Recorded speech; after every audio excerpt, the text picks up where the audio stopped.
Dopo 10 anni esatti, stagione 2012-2013, tecnico allora Pino Rigoli, l'Akragas lascia l'eccellenza ed approda nel torneo di Serie D, a conclusione di una lunga e sofferta lotta a distanza con l'antagonista Enna.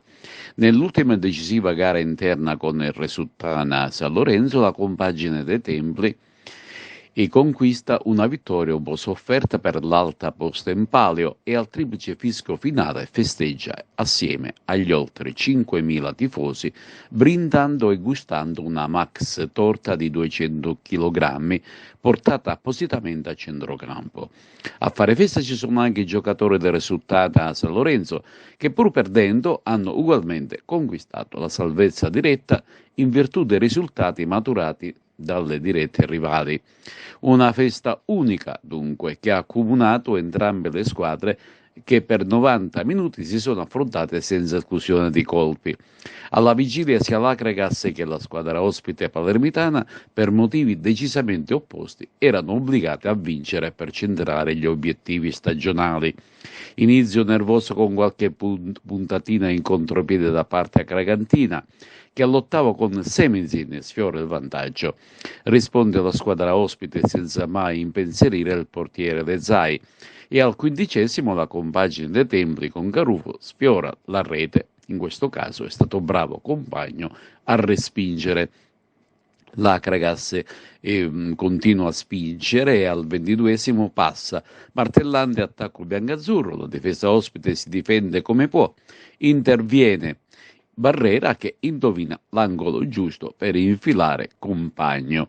Il vantaggio galvanizza i ragazzi del tecnico Ternuova che cercano di bissare il risultato prima del riposo. Invece è il risultato al 36° a rendersi pericoloso con Maniscalchi, il quale sfiora il pari con una rasoiata che lambisce il palo della porta difesa dall'attento Lezzai. Si va a riposo con l'Akragas in vantaggio di una rete che adesso teme il ritorno del Resultana. Al quinto, infatti, la compagine palermitana, sempre con Maniscalchi, tiene in apprensione la retroguardia biancazzurra, ma è bravo il portiere argentino a neutralizzare un paio di tiri sferrati dalla distanza. L'Akragas non se ne sta a guardare e al 71° costruisce un'azione pericolosa che termina con l'atterramento di Garufo dentro l'area avversaria. L'arbitro vede tutto ed assegna il penalty senza esitazione. Dagli 11 metri lo stesso Desiderio Garufo trasforma. Si tratta del suo 11° sigillo stagionale. Raggiunto il raddoppio e da pochi minuti dalla conclusione del match, il tecnico Terranova opera delle propedeutiche sostituzioni. Non succederà più nulla sino all'ultimo dei 5 minuti del recupero, poi inizia la grande festa che si protrarrà sino all'ultimo raggio di sole. L'Akragas sentì, ma in settimana il patrono biancazzurro Giuseppe Deni è deciso ad organizzare una conferenza stampa per parlare del prossimo futuro. Si archivia positivamente la stagione, adesso arriva il tempo per programmare la prossima. Diciamo che avevamo preso un impegno con la città calcistica e riteniamo di averlo mantenuto abbondantemente. Questa promozione per lei personalmente che sapore ha?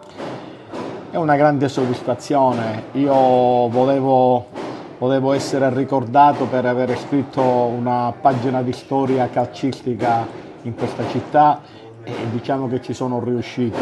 Ora vediamo cosa ci riserverà il futuro. Che stagione è stata, Presidente? Assolutamente esaltante. Abbiamo avuto dei momenti di difficoltà, però ci siamo ricompattati perché avevamo un gruppo meraviglioso di persone per bene, di ragazzi in campo, poi alla fine abbiamo avuto ragione. Non è il momento di parlare di futuro, però cosa possiamo promettere ai tifosi? Deni ci sarà? L'Akragas sarà ancora di Deni? Io sono uno che non molla mai. Se ci sono le condizioni ci sarò e ci sarò per un progetto vincente. Mister, allora che sapore ha questa promozione in Serie D all'ultima giornata, la vittoria in casa contro il Resultana? Missione compiuta? Sì, missione compiuta. dicevo a qualcuno dentro al campo, ancora non avevo realizzato quello che era successo, l'importanza di quello che abbiamo fatto tutti insieme. Di solito poi alla fine si ringrazia chi di dovere. È chiaro che ringrazio la società che mi ha messo a disposizione questo gruppo di lavoro, ringrazio il direttore che mi ha scelto, ringrazio l'ambiente che mi ha accolto al meglio l'anno scorso e che chiaramente poi nelle parentesi dove è giusto che la squadra sia criticata e contestata, credo che qui abbiamo dato sempre il massimo.